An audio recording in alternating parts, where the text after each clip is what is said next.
John? Oh, John Walsh, you mean?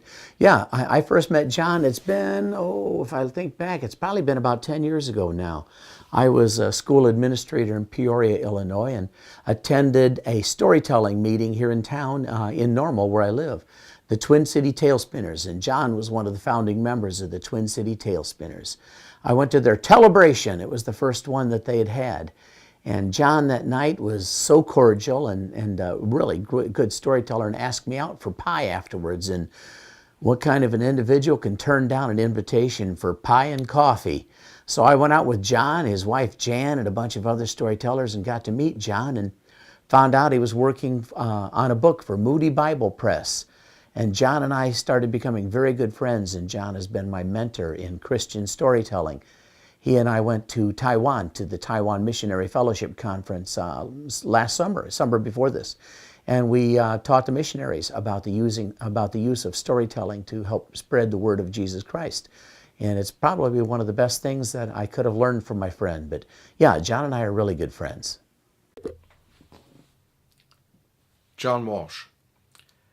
I called John Walsh in February of 2002. I had found his name after I'd been Googling for information on how Christian storytelling was anything like Christian drama, the stuff that I've been doing for years.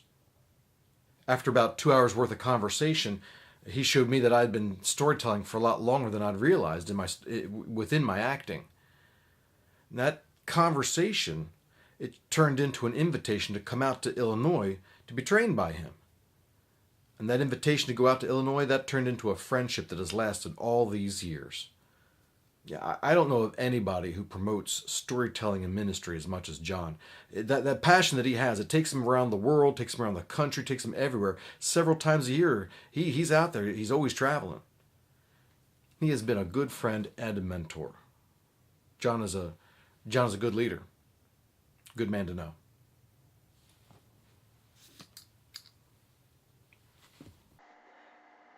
The first time I met John Walsh, he was teaching at the Greater Chicagoland Sunday School Association Conference. How's that for a mouthful? And he was teaching a whole series based on his book, The Art of Storytelling. And I actually called him a few days before and wanted to know which class a storyteller like myself with a lot of experience should take. And he explained that actually each class built on the other, and it would be good to take the whole thing. And so I sat down and started reading his book, and after the introduction, I knew, I had to go and take the whole thing. And I sat through his classes, and we went out for coffee afterwards, and it started a long friendship. There is no one I know who has written a better book that just simply teaches people how to tell a story. And if I didn't know for certain that his given name is John, I would say it'd have to be Barnabas, the son of encouragement, because that's how he is as a storyteller and as a teacher. Hi, Tom Taylor from Texas. I want to tell you about a most remarkable man. And if you have met him or seen or experienced any of his work, you are a truly blessed individual. I'm talking about a fellow named John Walsh. Say it with me, John Walsh. Very good. John Walsh was unlike most anyone I had ever met when I first met him a year ago. He's extraordinary, and this is the way I began. By the way, Buck, Don, Creasy, Boss really wanted me to be spontaneous. I tried it, and it was about 15 minutes a person, and I'm introducing 5 people, so I couldn't do that. So I had to cut it down to a couple, and so I've got some words here, and then so please don't tell him, okay?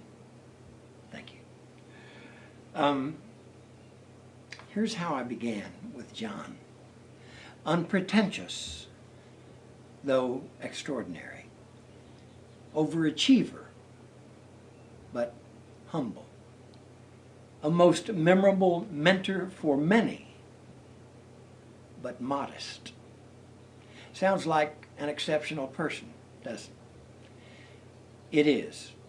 He is. You know, the King's speech that won all the Academy Awards last spring? The King's speech is not really about John Walsh, but it could have been.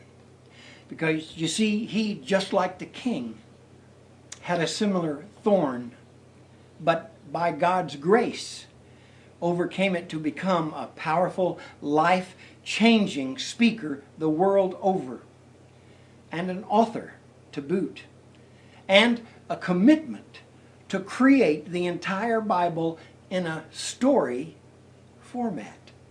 And he's almost finished, and may be by now. A truly remarkable man who has sown seeds of sacred stories all over this planet. And those seeds are bearing great fruit as great and growing numbers of folks emulate yet another John. And yet, he is not full of himself. He is full of him. Come see.